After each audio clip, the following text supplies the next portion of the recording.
Once again, this is Andrea Mariel Sales, one of your reliable property consultant for Bineo Land Inc. and also your Kualang Kapitbahay here in Lancaster, New City. So for today's episode, may share ako another renovation na naman ng isa sa mga houses natin here in Lancaster, New City, Lancaster, New City, which is the Anika Townhouse. Ayan. So ito is, meron siyang minimal renovation lang din naman, and still naman kasi ang ating Anika Townhouse is semi-complete finish na siya. So, konting-konti lang ang kailangan nyong ipa-renovate. So, ano pang hinihintay nyo? Samahan nyo ako. Let's go!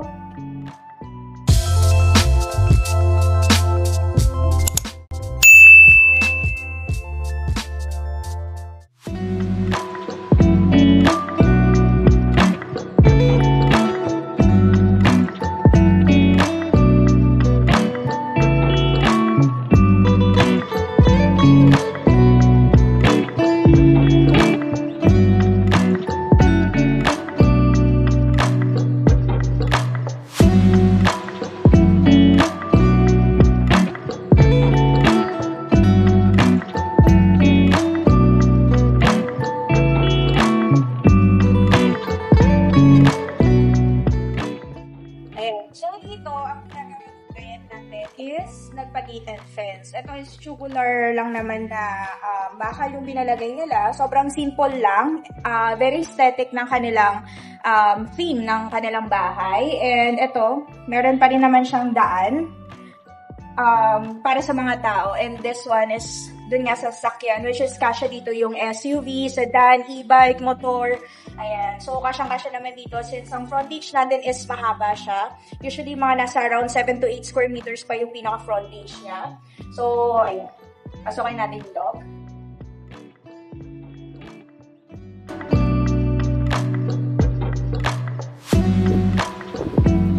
Pagdating dito sa loob, wala naman masyadong pinabago kasi ang actual turnover unit po ng Anika Townhouse natin is nakalupa lang po ang sahig. Yan. But si client natin is pinasemento niya. Siguro in the near future, baka palagyan niya ng tiles, mga outdoor tiles. Kaya depende sa inyo yan kung ayaw nyong ipasemento to, pwede nyong ipa-landscape kung mahilig kayo sa mga plants. And ang kagandahan naman dito sa location is, kung napansin nyo, una pala ng video, sobrang hangin na. Yan, sobrang aliwalas ng ating dito, yung location ng ating Anika Townhouse. Ito is, hakutin pa yan. And yung mga pinagtanggalan. Yan. And yung mga pinagtanggalan ng ibang pinalitan ng ating client. So, tara, pasokan natin yung loob.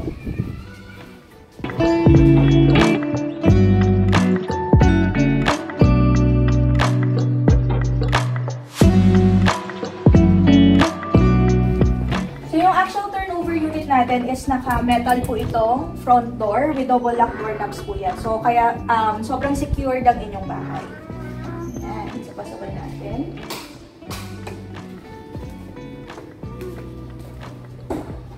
O, diba? Sobrang aesthetic, team kahoy ang ating client for today's episode. Ayan. So, nagpa-drop ceiling si client natin. Ayan. Kita nyo.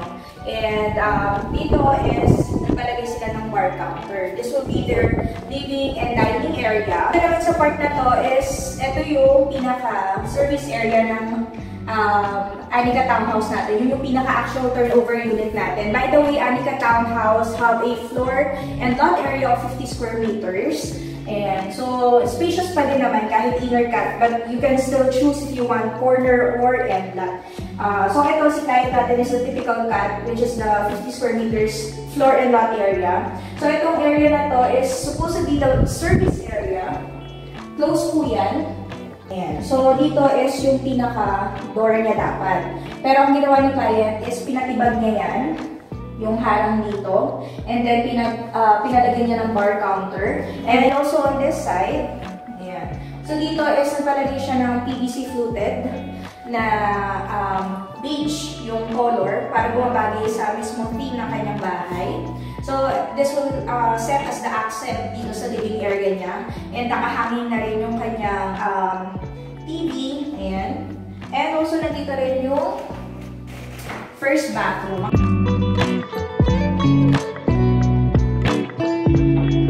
Ang kagandahan naman sa Aliga Townhouse natin is meron siyang bathroom dito sa baba. Wherein yung mga clients natin, pag may mga bisita sila, so dito na lang, no need nang umakyat sa taas. And also, pagka merong mga elderly, ayan, dito na lang din sa baba. Hindi na nila kailangan umakyat baba pa ng hagdan. Ayan. So, dito naman is wala silang masyadong pinagawa. Since yung actual turnover na is completed with shower fixtures and nakatawag na rin yung mismong restroom, ang pinalagay na lang nila is salamin.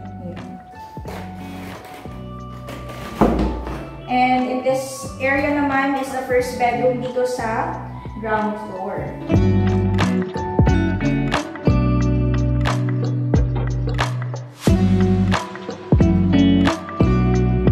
So since ang client natin is start pala ng family, so ang ginawa nila dito sa bedroom, dito sa first floor is their office. So naka-work from home setup sila. Kaya meron silang table na pinalagay sa ating contractor. Ayan. So, syempre, pagka yun nga, yung the near future, syempre lahat tayo tumatanda. So, ang kagandahan naman since meron bedroom and bathroom dito sa baba, hindi na tayo mahihirapan pa sa pagtanda natin. Ayan. So, dito naman sa area na to is their washing area. Ayan. So, magpapalagay dito si client ng automatic washing machine. Front load yan kasi mahirap pagka yung nasa ibabaw, yung mismong butas ng automatic washing machine kasi wala ng space. But for front load, ayan, ideal tong area na to. And meron siyang gripo, pinalagay ni client, and also the drainage. Pero nasa sa inyo yan kung ano yung pwede yung ilagay dito sa ilalim ng hagdan. Kasi yung iba ginagawang cabinet. Ayan, para taguan ng mga clutter natin. Ayan.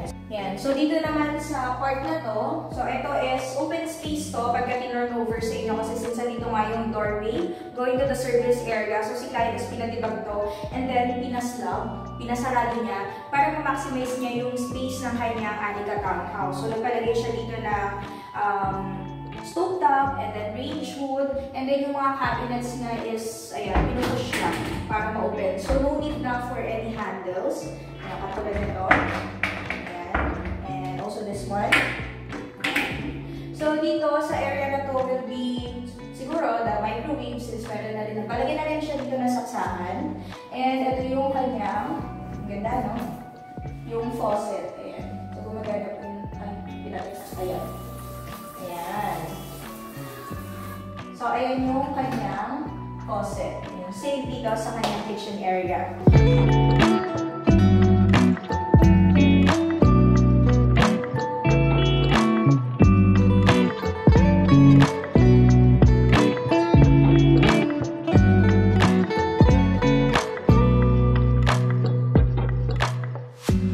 Tara, pati naman natin yung second floor ng Aliga Townhouse.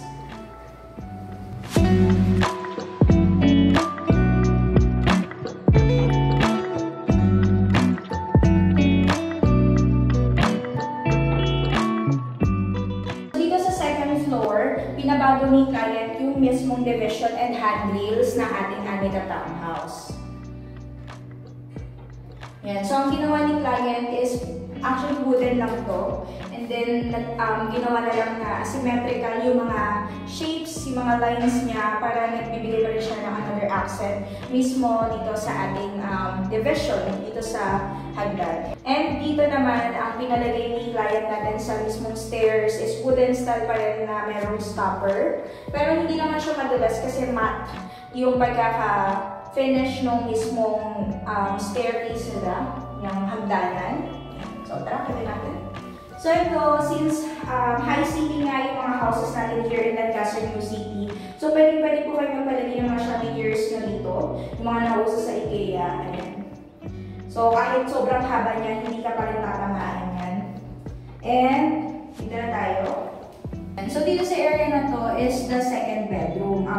Nakalock siya kasi yung mga gamit na ni client. But wala naman masyadong pagbabago dito sa loob. Pinalagyan lang naman nila ng tiles. By the way, yung tiles natin is 60 by 60 ceramic tiles. Flooring po yan. Pwede nyo i-request yan kay contractor natin. Yan. Kung ano yung mga preferred nyo na klase ng tiles. Kasi aside from ceramic, marami pang klase ng tiles na mapagpipilian nyo. Yun naman ang kagandahan sa mga actual turnover natin. Kasi you still have freedom to choose whatever flooring you want. Ayan. So, dito tayo sa second bathroom.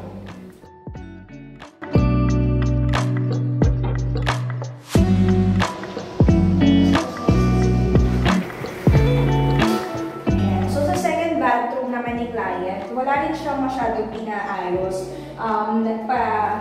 Nagpalagay lang siya nitong sa lavatory niya. Yan lang naman yung pinalitan. And also yung towel rack, yung mismong mirror, and syempre yung mga lagayan ng kanilang toiletries. Ayan. So yan lang naman yung pinalagay dito sa kanilang second bathroom. So, dito na tayo sa master's bedroom.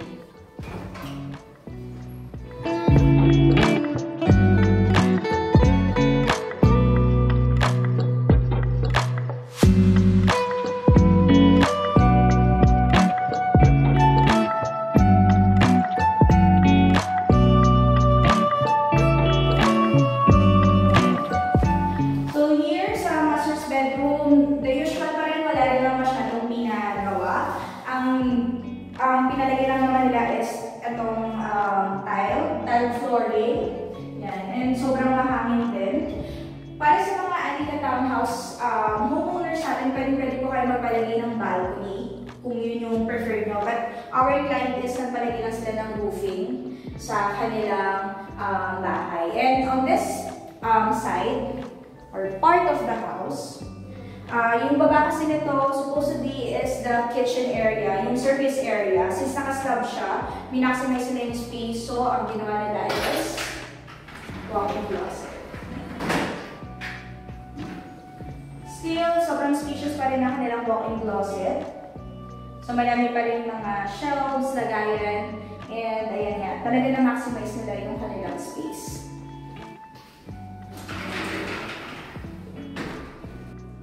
So, ayun na naman, natapos na naman ang another vlog natin for today. Another renovation na naman here in Lancaster, New City. So, sa mga interested na magkaroon din ng kanilang bahay here in Lancaster and other projects po ni ProFriends, we also have, aside from house and lot, we also have condominiums available. Mga pre-selling po yan. So, sa mga interested po, you can drop a message on my Facebook account or any social media accounts. I'll be dropping my link also in the description box, and ilalagay ko siya dyan sa tabi ng screen kung saan nyo pa ako pwedeng makontak. And syempre, so, super thankful ako sa mga clients natin, mga homeowners na pinapayagan po tayo i-vlog ang kanilang napakagandang bahay. And syempre, ang may gawa ng, or yung mga renovations ng ating mga house and lot, syempre, walang iba kundi ang 4MS Home Builders. And so, ito ang kanilang Facebook account. And also, I'll be dropping the link on the description box para makapag-inquire kayo, makapag-pa-quote kay Miss May. You can message Miss May. Sobrang reasonable price ng kanyang binibigay. And lahat ng mga request nyo, as long as kayang ibigay, pagbibigyan nila kayo. And so, thank you po sa lahat ng mga nanonood and still nagsusupport sa ating mga vlog dito sa our YouTube channels. And please, sa mga hindi pa, please do subscribe and hit the notification bell down below to subscribe para updated kayo sa mga bagong renovation natin, mga bagong ideas on your houses, and yung mga ganap natin inside Lancaster, New City. So, see you on my next vlog. Bye! Please do like and hit the notification bell down below to subscribe and keep you all guys updated. Thank you for watching!